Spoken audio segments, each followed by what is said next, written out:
us. We'll get started in just a few minutes.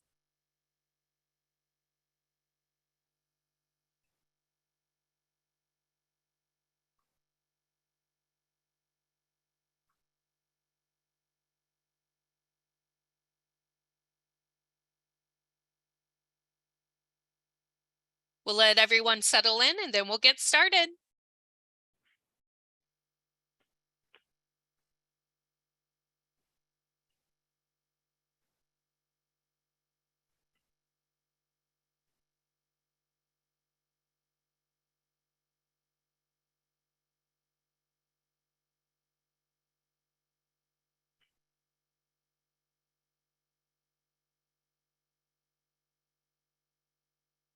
All right, in the essence of time, we're going to go ahead and get started. Thank you for joining today's webinar. We are ready to begin. So today's webinar is part of the NGN is Here, What Faculty Need to Know webinar series brought to you by Odin and Sigma. Today's webinar is going to be kicked off by Rick Garcia from Odin to say a couple words. Hello, Rick. Good morning, Linda. Thank you so much. I'm Rick Garcia, Chief Executive Officer for the Organization for Associate Degree Nursing. Very happy to be here today. This is the fourth of a five-series installment, excuse me, the fourth of a five-series installment that Odin is very excited to be partnering with Sigma Theta Tau International to bring you this educational series that will guide faculty through strategies to foster students' clinical judgment. Each Tuesday, now through April 25th, subject matter experts and national thought leaders from across the country will be presenting different consideration and approaches for preparing your students to be successful on the next generation NCLEX or NGN. Thank you for joining us today, and we hope to see you on an upcoming webinar. Linda? Wonderful. Thank you for that lovely greeting today. Today's webinar is eligible for one contact hour. Sigma Theta Tau International Honor Society of Nursing is accredited as a provider of nursing continuing professional development by the American Nurses Credentialing Center's Commission on Accreditation. The speakers and planning committee members have disclosed no true relevant financial relationships. To receive contact hours for this NCPD session, participants are required to attend the webinar and to log into the learning management system to complete the evaluation form. Information on how to access this will be emailed to all registered attendees approximately 1 week after the webinar. This webinar is being recorded and will be available via the Sigma repository within a few business days of recording. Following the presentation, if we have time, we'll have a question and answer session. You'll see on your Zoom webinar control panel that you can send a message through the Q&A feature. This is where you can type in any question you'd like to pose to the presenters. Be sure to hit send so the message makes it to us. Please use the Q&A feature for questions and the chat feature to interact with other participants. We'd like to thank our speakers for sharing their expertise with us today. Our speakers today are Janine Barrett, Liz Robison, and Teresa Cooney. Dr. Barrett is an experienced nurse educator with expertise in competency-based education, clinical education, and simulation-based education. She continues to advance simulation in the nursing profession, serving as the Odin Simulation Committee Chair and as a member of INA CSL Patient Safety SIG. Dr. Barrett is an immediate past president of Psi Upsilon chapter of Sigma and is a member of Alpha Beta Zeta chapter. Teresa Cooney is an educator at Howard CC, teaching in concept-based curriculum. In addition to creating course content, she designs and implements simulation scenarios both in person and virtually. She is an advocator for open educational resources, OER, and was part of the Howard Open as a grassroots member. She continues to find OER for the nursing faculty. She is an active member of Odin and is currently serving on the simulation committee. She has 34 years of experience as a nurse in America, Spain, and Morocco. She has been an educator since 2015.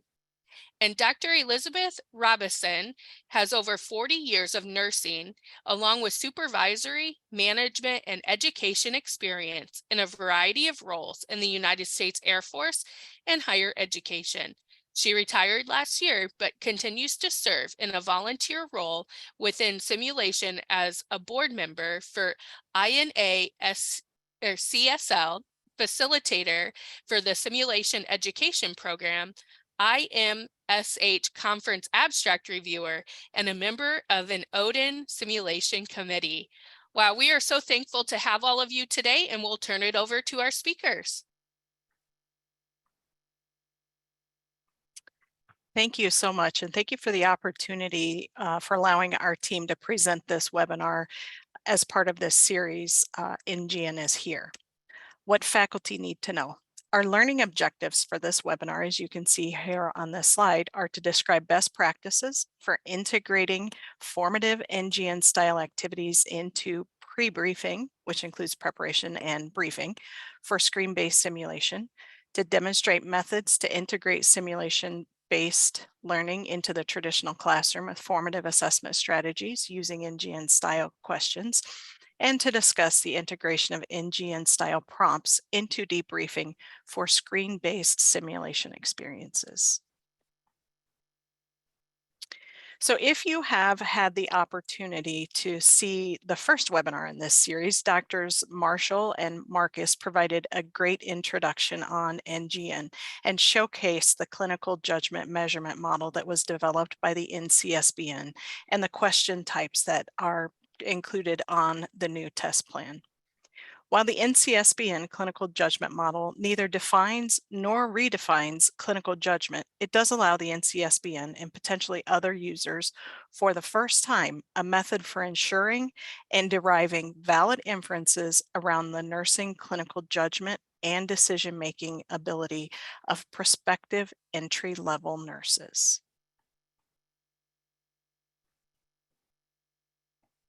So let's take a quick overview and learn about the history of virtual simulation.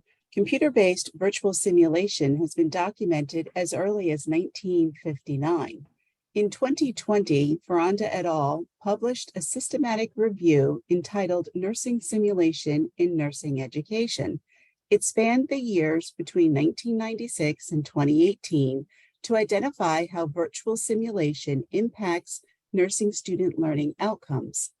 The review showed that most research supported virtual simulation as an effective pedagogy to support and improve student learning outcomes, and that these student learning outcomes were similar to that of mannequin-based simulations. Other findings revealed that there was no consistent terminology used within the literature for simulation and that more precise definitions are needed. In 2018, studies emerged exploring multiple debriefing methods used in virtual simulation, such as self-debriefing, virtual or online debriefing, and in-person debriefing methods. Thus far, data supports students gained significant knowledge, and there was no statistically significant difference in the outcomes amongst individuals' virtual or in-person debriefing methods.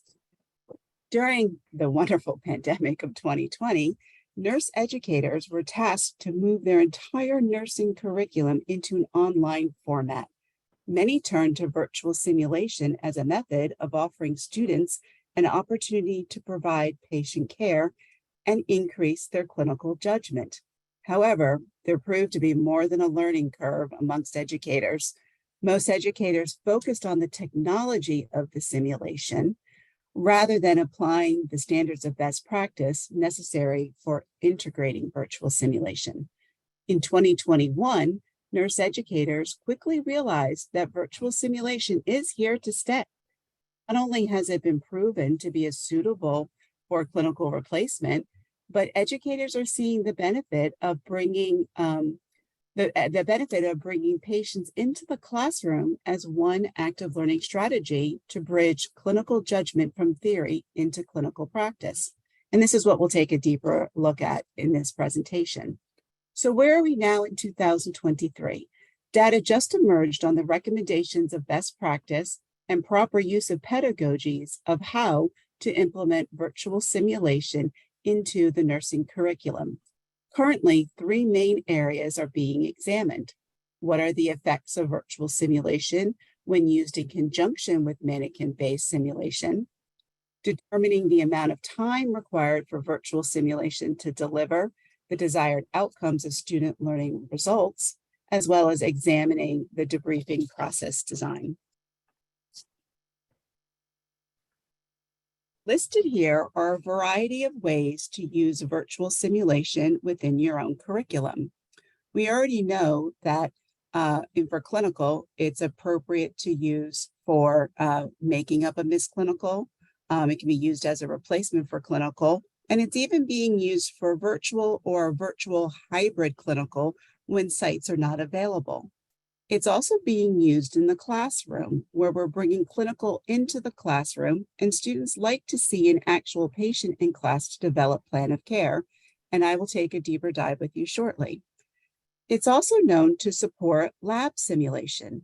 As we prepare for our clinical simulation clinical experience using the pre-briefing, Liz is going to share information about that shortly.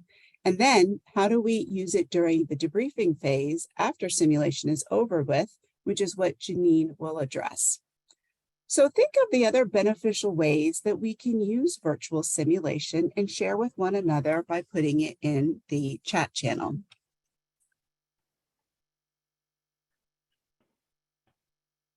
So virtual simulationists from Ontario, Canada, recognize the importance of having strategies to guide educators through the process of virtual simulation. The team created a free online virtual simulation educators toolkit. The team recently published an article in October's issue of Nursing Education Today that discusses the process for creating the toolkit. They shared their results of the study that demonstrated the effectiveness of the toolkit for educators' professional development in the use of virtual simulation. This is an excellent resource to guide novice simulationists and educators in how to implement virtual simulation using NCLEX healthcare standards of best practice. Liz will guide us through the toolkit while I will explain the main topics.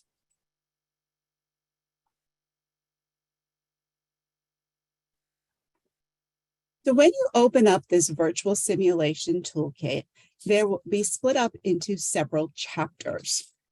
And in all of these chapters, there are links for outside resources, as well as questions embedded for self-reflection. One chapter to bring attention to is the pre-briefing chapter.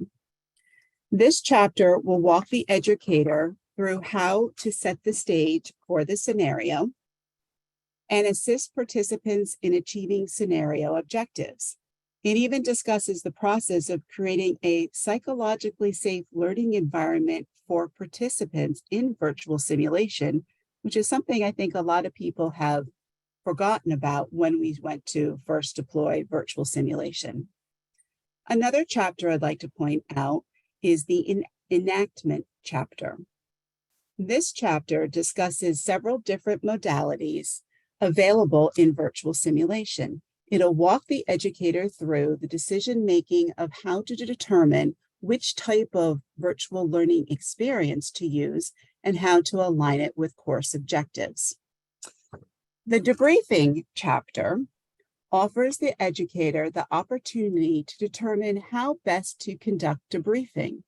Virtual debriefing can be conducted in a variety of ways, such as facilitated synchronous or asynchronous, self-debriefing, or even in-group debriefing, and this chapter explores the benefits of each type. The toolkit concludes with the evaluation chapter, which teaches educators how to collect the data, similar to what we currently use for evaluation in our in-lab simulation. It provides information how to evaluate the virtual simulation as a learning activity, as well as how to evaluate the learner's experience, as well as how to evaluate the facilitator. So we strongly urge you to take a deeper dive into this free toolkit and share it with your colleagues. Educators should not be assigning students a virtual simulation just to check off a box. Virtual simulation is an effective pedagogy to meet our student learning outcomes. This toolkit provides an excellent professional development to ensure the facilitation of virtual simulation follows NAACL's healthcare standards of best practice.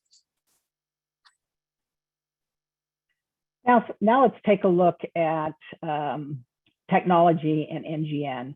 In that first webinar of this series, Jessica Marcus briefly touched on ways you can integrate NGN activities in your program. And the last webinar in the series will be on LMS integration. Technology used to assist with developing your formative assessment items may vary, but sometimes simple non-tech ways can expose learners to processes similar to NGN-style items. You might have access to an IT department that has the ability to create items using different software. I've heard Articulate is a good software product for that. You might also have vendor products that allow learners to be exposed to items in a formative and/or summative assessment. I know some of the testing software companies are trying to ensure their products allow for development of types of questions that have the unique function like a drag and drop function. You'll see an example that I have used with Google Forms shortly. You may also just use a simple approach and create props using paper to allow for practice. Another product that you can create a free account to use and has an interactive content authoring tool is a product called H5P. So here's an example of one of our committee members who has this particular product that's integrated in their school's LMS. And she created a drag and drop type of activity for an in-class activity that she was doing. Exposure is important to allow your learners to feel comfortable with the new types of question format, but also recognize that current processes you are using may be very adaptable with minimal changes. The model developed by the National Council is just that, a model to measure clinical judgment. The nursing process is still an active part of our pre-licensure nursing curriculum. I'd like to now go over briefly the project that the Odin Simulation Committee has been working on since its initial inception as a task force. I'm not going to go over in detail. You can see the information here, how the product looks. This is a virtual simulation review portal, and it's the main project that the committee has been involved with. This site is free to access. You just have to register. The committee members review virtual simulation products using a template, and part of this template incorporates the healthcare simulation standards of best practice simulation design. And as you can see, Teresa has mentioned this standard of best practice as well in the presentation. Those who may be new to simulation but are wanting to use virtual simulation products are introduced to how these standards apply to the virtual simulation products that the committee has reviewed. Now let's begin in discussing an important aspect of simulation, which is pre-briefing. So when we look at pre-briefing, we're going to look at it initially from the lens of the healthcare simulation standards of best practice. In the standard, pre-briefing includes both preparation and briefing activities. And those that are new to simulation, this was actually a new standard with the iteration that came out this last time. If you are unfamiliar with the standard, in our reference list, we have where you can access all these standards we are discussing today. And there's some standards that we're not discussing that are also available for you to access. These are free resources that are open resources through Clinical Simulation in Nursing Journal.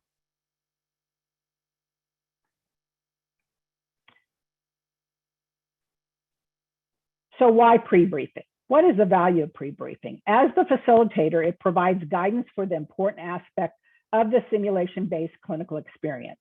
Pre-briefing may be standardized in terms of format, or you may have a smaller program that allows flexibility with the format. Facilitators should know how pre-briefing is integrated in the simulation experience. Is there some discussion in the syllabus if simulation is part of the clinical experience on the requirement to complete preparation activities? For learners, it guides experience by setting the ground rules. So how can NGN concepts be incorporated into pre-briefing? Let's first look at an example of a preparation activity. Here's an example that I created using the existing free resource and then building a virtual escape room using Google Forms. And so I'm going to kind of show this free resource, and you should be familiar with this if you have been on the National League for Nursing page at all. In this free resource, I'm using an unfolding case under the ACE-S series. In this activity, the language of layer 3 of the clinical judgment measurement model is incorporated into different activities. And you can see briefly here the activities that I've incorporated. If you want to delve into this activity as a learner, this link will take you to the Google form that I created, but it's an unfolding case in meeting Sherman Red Yoder. And essentially what I've taken from the resource is I've taken the monologue and created an activity using the monologue, which is an initial introduction to meeting Red Sherman. There's been some other webinars that have discussed other unfolding cases. Tina Rayfield mentioned this in her webinar, as well as Lisa Willis in last week's webinar. The key is you can use any type of unfolding case that suits your curriculum. You may have ones from vendors already established. I find the NLN ACE series very convenient. It's a free resource. You don't have to be a member of NLN to use these resources. They are well developed and they lend themselves well to use in simulation. So with this particular case, I used it with first semester students in a pre-licensure ADN program. I had a cutoff time for when they needed to complete the activity, but you can see with the few examples I've developed that I've embedded the language of the clinical judgment model within the question so they can begin to see that terminology, recognize cues, analyze cues. I'll go over another area as well where I've used used Google Forms as well for another type of activity shortly. These free resources, particularly here, are available through NLN, but there are other free resources that we'll talk about through the VSR site that I previously mentioned. The next example focuses on the pre-briefing part of, actually the briefing part of the pre-briefing piece for using NGN type activities. So here with this activity, I've used the care planning process, and you can either do this virtually prior to the scenario, or you can do it on site. For this particular one, I did it virtually and incorporated an NGN type activity where all the individuals coming into simulation had to participate. So this is just a group care plan. And it may not be familiar to you in terms of how it's laid out, but we used a resource called Pocket Nurse. And so the design of this care plan really aligned with the Pocket Nurse resource, which was an online resource that all our students had access to. They received a report, an SBAR report from the outgoing nurse, and then they developed a care plan based on this SBAR report. Depending on the level of the learner, more or less information is made available. But the areas of defining characteristics, which is that first block here, is an area where the learners recognize cues and they begin to analyze those cues as part of their care plan. Then at the end of their care plan development, as a facilitator, we discuss the why of the information using questioning to assist in this discussion. Teresa will show you some clinical judgment measurement model cards later on in this presentation. And you can use these example questions to guide your questions that you develop in as a facilitator for going over any kind of activity that you may be using in your curriculum. If your curriculum integrates a specific clinical judgment model, then use this to guide how you craft your objectives in questioning. I recently read an article that looked specifically at what kinds of clinical judgment models are being used by various pre-licensure program. And it's interesting enough, it wasn't a surprise to me, the Tanner model was the most used in curriculums throughout the United States. Our next area focuses on moving to the classroom. But before I leave there, also make sure that your objectives for your simulation include the language of clinical judgment. You can see here how these are just two types of objectives that I provided to the students that focus on clinical judgment. So moving to the classroom in terms of formative assessment strategies. So here's the first look at one of the free products that you can find on the link to this free product on our virtual simulation review site. This was formerly rolled out under the Arise name, and now it's listed as OpenRN. You may be familiar with this resource as it provides other open access to resources to pre-licensure nursing programs like textbooks. I use the basic of this virtual simulation product and incorporate it into a cardiac lesson. And so you can see here, this is the cardiac lesson that was the focus of what I incorporated it into, and give it a few minutes here. And this was the lesson objectives. And this wasn't just for one class, this was multiple classes that dealt with cardiovascular care. This was first year, second semester students. And so that's the key is if you're going to incorporate any kind of interactive activity using an existing product, make sure that your lesson objectives support use of that product. To do that, I also am a big believer of putting something down to help facilitate faculty and developing a lesson plan. So I did that as well with use of this product that really, this is for faculty use only. And this lesson plan walks through the process of what the learning objectives are for this particular activity, and then how to really use this activity in the classroom. I then took time to do a Google form. You can see I'm a big fan of Google form. And I learned how to use this product as a method of necessity when we had to shut down our activities. And it's just a very easy product to learn and to adapt throughout whatever you want to use in your curriculum. You see, I used it as a preparation activity for simulation. And this is now an in-class activity, building NGN type assessment activities into the Google form.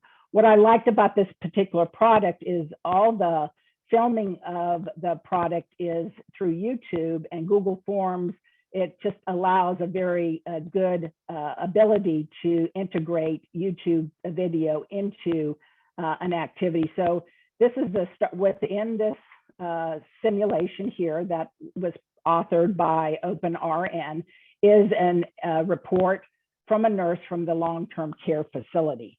And so it goes through that kind of activity. And you can see here, I built different types of questions, multiple matrix, multiple select, and I just built different kinds of questions that support the activity of doing some type of interactive activity in the classroom. Let me go back to my slide here. And so how did I use this activity? The activity can be used either through a group activity or through a preparation activity. For me, I found group activity to be better for the size class that I have. If you want to do it as an individual activity for the whole class, that may be something that you are more comfortable with. The key is the activity should be something that engages the learner, in the classroom while you're using the activity. I do find small group work with this kind of activities allows some peer mentoring, where when individuals are thinking out loud, other learners may not have had that same process. So in that formative assessment process, it really shares some of that group think. And Teresa's going to go over another activity.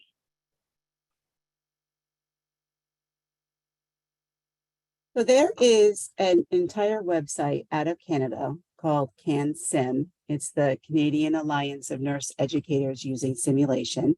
It is an open educational resource available to all educators.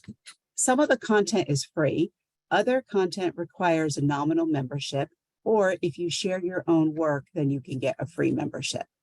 It has a repository of simulations for use in the lab, as well as virtual simulation games. So we encourage you to explore this site on your own time, and we are providing you links and references at the end of this presentation. We're going to take a look at a virtual simulation about respiratory syncytial virus, since I'm a pediatric nurse teaching in a concept-based curriculum, and the resources that are available to educators. This is located, just to give you heads up, this RSV scenario is located under the paid membership. Membership is 50 Canadian dollars, which is about 38 American dollars. And for me, it was well worth it. Each simulation is set up the same way, where, as you see here on the screen, you have the scenario written out, and then you will have learning outcomes for your students, which is right there. Liz is showing that to us. Then there is a self-assessment rubric that you could choose to use to have your students kind of figure out where they are in understanding about the topic. I choose not to use this. Then there's the link for the actual virtual simulation game.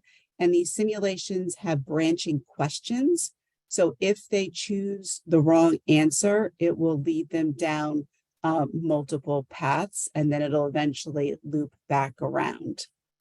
And then it also has debriefing options for the educator if you want to debrief in person or you want to debrief as a self-individual. And it also includes reflective questions for educators to use. And then the other nice part is they list a bunch of resources that are additional to what they use to create this scenario. So that's just an overview of how that simulation runs. We don't have time to actually showcase this particular virtual simulation game. Instead, I want to transition over and show you how I created, using plain paper, created a worksheet for students. So if Liz, you can pull up, please. Yes, the RSV. So for my large classroom, I use the interactive branching simulation for RSV because it met my student learning outcomes. Liz, could I please have the other document that I sent you? The one that I actually use for the students.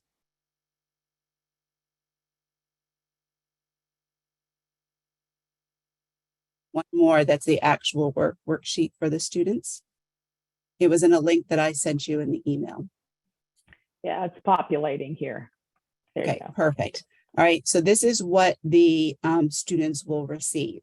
Now, I do have a large class size. I teach between 80 to 100 students.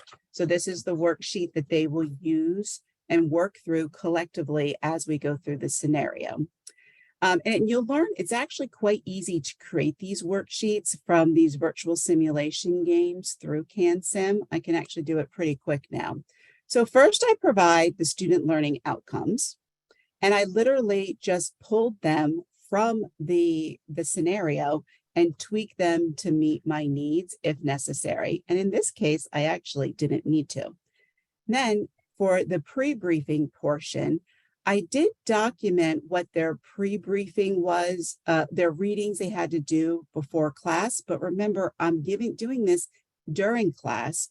So I didn't feel like I needed to give them all the specifics because they had to do their pre-work. And then I also did a quick 10-minute lecture. So then to kind of wrap up the pre-brief, what I did is I embedded an NGN bow tie question to kind of set the scene. This bow tie allows the students to analyze the cues, then discern which common respiratory illness the child is likely having. And then they can then differentiate the various actions and parameters to monitor. And of course, the correct answer is set for RSV. And I use this as part of that pre-briefing process. Then I went down and I replicated the history and report so that the students don't have to read it collectively, through the scenario. And then I added a section for self-notes, virtual report and vital signs, SBAR, and then of course I broke out the clinical judgment measurement model.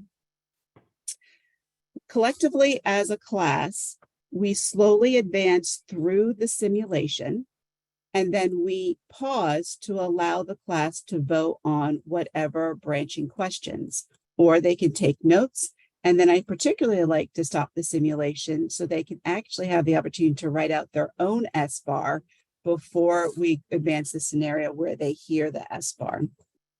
Once the simulation is over with, we spend some time debriefing using several Socratic methods that I actually pulled from the simulation. And I usually give students about 5 or 10 minutes to put their thoughts on paper before we discuss. And then at the very end, we can conclude where I embed a link to an NGN trends question. And we're going to show you a visual here of the trends question. And what I did is I take the scenario that finished with the patient still in the hospital, and I devised a trend question that showed the patient was improving. And I wanted the students to have the opportunity to evaluate when the patient is ready to be discharged. So this was a nice way to kind of come full circle with a virtual simulation. And the students really do enjoy it in class as an active learning strategy. Now, as you find these virtual simulations, whether it's through CanSim or other resources, you can embed NGN questions or case studies as you see fit. And that's the purpose of our presenting this webinar today. There are a lot of resources out there that are currently available. You can find questions through textbooks or paid products or through the NCSBN NextGen website, as well as other open educational resources. My home state of Maryland received grant money for an initiative to assist faculty and students with NextGen. So collaboratively, educators across the state created full NGN case studies and a test bank for non-grading purposes. So we encourage you to look at your higher education commission to learn about these additional resources.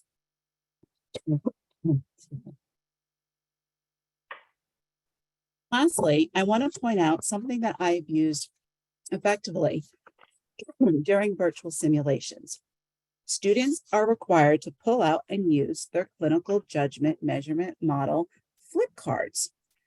This is created from NCSBN, and these are all well opened access. If you look at Liz, she's actually showcasing the flip cards. We gave you a QR code here so that you can easily replicate this for your own use. In my program, all students receive a set at the start of their nursing student career. They're expected to bring their flip cards to the classroom, to the lab, to simulation, as well as clinical. So during our virtual simulations in class or in the sim lab, we actually stop the sim and we discuss where we are in the process by having them flip through the cards. So this really is very easy for you to replicate for your programs, and I've seen a lot of good coming from it. So now we're going to transition over to Janine, who's going to discuss debriefing and how to integrate NGN-style prompts. So according to the healthcare simulation standards of best practice, the debriefing process should be planned and integrated into the overall simulation-based experience design to guide learners toward achieving the learning objectives.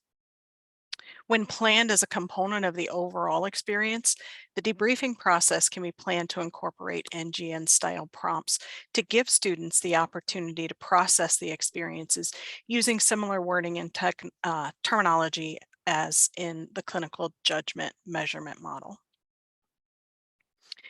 To identify opportunities where to use the clinical judgment measurement model language and opportunities for NGN-style questions, you should begin by reviewing the simulation learning objectives. Those will help you identify what the debriefing should emphasize. Then review the details within the scenario to identify the clinical cues that are present within the scenario, potential clinical hypotheses that support those, that the cues support. Be sure to also include alternate hypotheses. Then identify judgments and actions that you want the students to choose based on that hypothesis. Again, be sure to include judgment and actions for the alternate hypotheses, as well as alternate judgments and actions for the target hypotheses. Anticipating what the students are going to do throughout the process will help you to direct the students in the direction you want them to go and help show them how to redirect their clinical judgment by using their critical thinking skills. So on the next slide is a worksheet that we use to plan debriefing. I like to use this table to plan those components of the scenario to begin with. This table, as Liz mentioned earlier, also aligns Tanner's clinical judgment model because it's used so widely. And the clinical, so we have the nursing process, Tanner's model, and then the clinical judgment measurement model to help simulationists identify the components. So once you've identified the components, decide whether the debriefing will be hot or cold, and we're going to talk about both of those, or both, and include the model or theory of, or the process of debriefing that you'll use. So hot debriefing is the live synchronous debriefing that happens sometimes during the scenario, but usually after the scenario. And here are some ways that you can incorporate NGN-style prompts into the hot debriefing, regardless of the model or theory that you're using. The processes, sorry, I lost my place here. Hot debriefing is also an excellent technique that can be incorporated into clinical post-conference. So those of you who are clinical faculty, you can also in post-conference use these style questions. The planning table that I showed on the previous slide and that we included in links at the end of our presentation will allow you to identify the key components from the scenario and still allow the natural flow of the debriefing process. So as you think about the clinical judgment model, this slide shows some examples of questions that can be posed that guide the students through clinical judgment using terminology from the model. So for example, for recognizing cues, an example question that you might use would be, what assessment findings are most important? You can even ask this during a clinical day after the student has completed their patient assessment. Which of those findings are the most important? And then move on to analysis. Are those the findings that you expected? Or are any of them of concern to you? And then you can just continue through the process of identifying the key components of the scenario or the event that's happened in the clinical setting and emphasizing those with these hot debriefing questions. Cold debriefing then usually happens after the simulation has ended. And depending on the debriefing process you use, you can use the same prompts that we just showed for hot debriefing. So for example, if you assign a reflection or a journal or something like that, you can use similar prompts to what was on the last slide. However, if you're using like after work or follow-up assignments or cold debriefing, you can also use the typical clinical judgment, or sorry, NGN-style questions such as drop-down close, matrix multiple choice, all of those new format items in those cold debriefing after work or assignments. So on the next slide, here's an example of the table filled out and how you can break down a scenario to plan how to integrate next gen NGN-style prompts into your debriefing. So this particular simulation that I used here was from the Ryerson Virtual Simulation Products, which is another free resource that you can find on our VSR website, or you can just Google it and find it there. Using this information, I can anticipate the prompts using the clinical judgment measurement model. So there you can see under assessment of the nursing process, that aligns most closely with the recognizing cues component of the clinical judgment model. In this particular scenario, the patient has ventricular fibrillation. He undergoes a code blue. He is intubated and ventilated. And so knowing that information, then during the debriefing process, I can ask the students, of the assessment findings that you found during this scenario, which ones were the most concerning? So on the next slide, then you can, oh,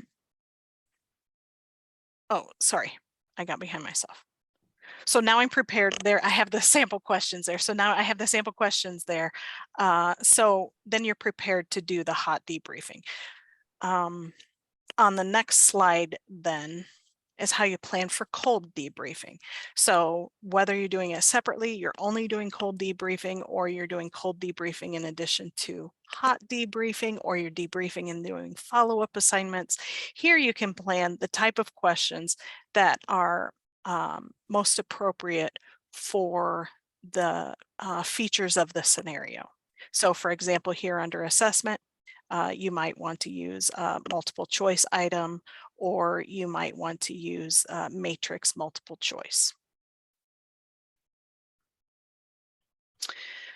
So I hope that you've all heard our theme throughout this presentation, which is, if you plan in advance for the entire simulation-based experience, you can make a nice, neat package that has a lot of different opportunities to integrate the clinical judgment model, as well as NGN-style prompts. For debriefing specifically, plan the experience as a whole, identify the objectives and the key concepts. Don't forget to anticipate the alternates, because students are going to go down a different path, right? And so we need to anticipate that and be prepared. So for example, if the patient's having ventricular fibrillation and the student identifies that respiratory distress is their primary assessment, then we can guide them down the correct path by using debriefing techniques. Use the table to prepare yourself for hot debriefing. So being prepared will help you maintain the natural flow that is so critical to hot debriefing. And then you can also use the table to plan those cold debriefing prompts. So thank you all so much for listening to us and ways that we have integrated next generation practice in our own simulation practices. And I think we have time now for some questions. This has been great. Thank you so much for sharing. Everybody is very eager for your resources. So on the screen is a QR code and then the bit.ly website for you to see all of their references. We do have a question that regarding the clinical judgment cards that you referenced.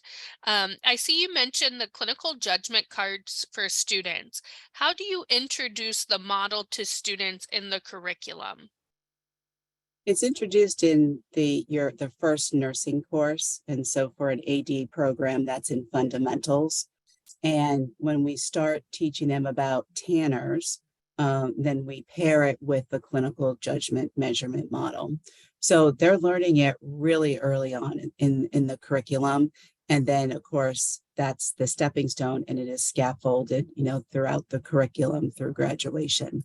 And we find that the flip cards give them something to touch and feel, right? Something that they can flip and they can look at, they can read what each of those cues are or each of those cognitive skills are, and better apply it to a patient situation. And then on the side note, when students say, "Hey, professor, what's on the exam?" we simply say, "You have them in your hands. take those cards and apply it to every disease and answer those questions, you're ready for the test. So it starts early on with your first nursing course. Wonderful. Thank you for answering that, Teresa.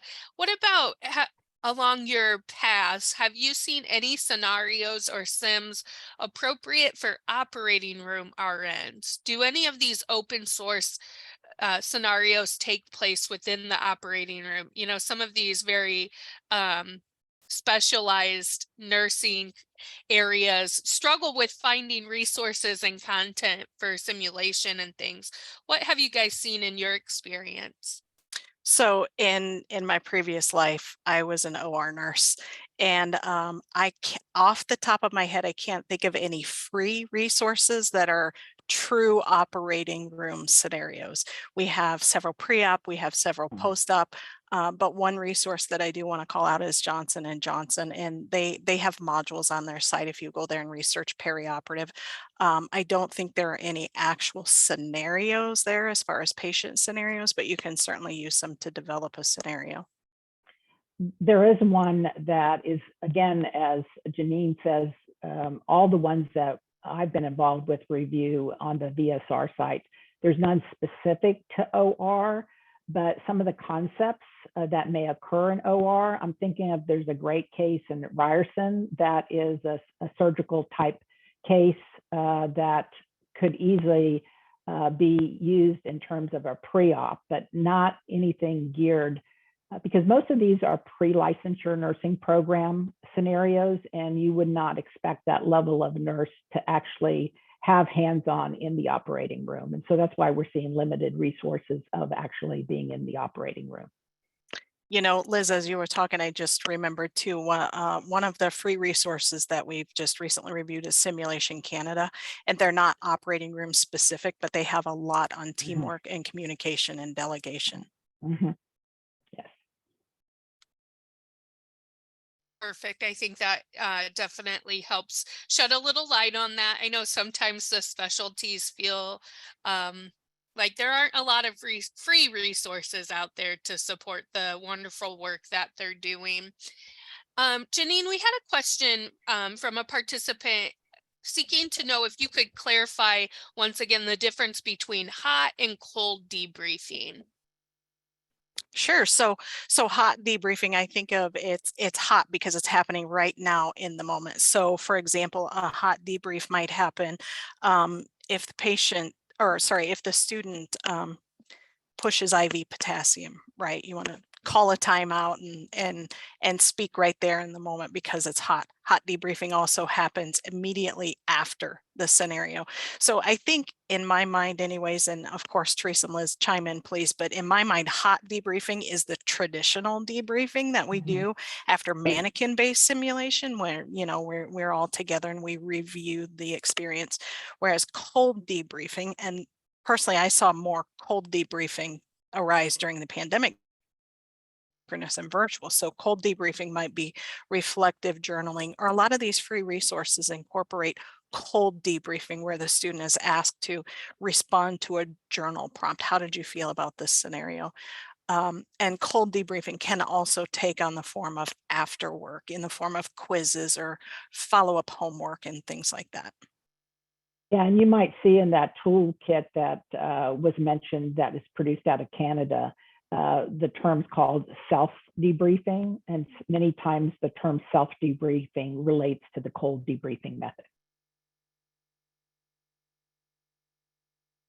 Perfect. I think that definitely paints a better picture if you weren't familiar with that terminology. Are you using a clinical judgment model to formally evaluate students during the debrief, or are you SIMS formative? Well, my dissertation involved Lassiter's clinical judgment rubric, which incorporates Tanner's model. And during my research, I did use it then. But I found that most of the simulations, actually really all the simulations that I have been involved in face-to-face and virtual, have all been formative. So the evaluation, that summative evaluation piece, is removed.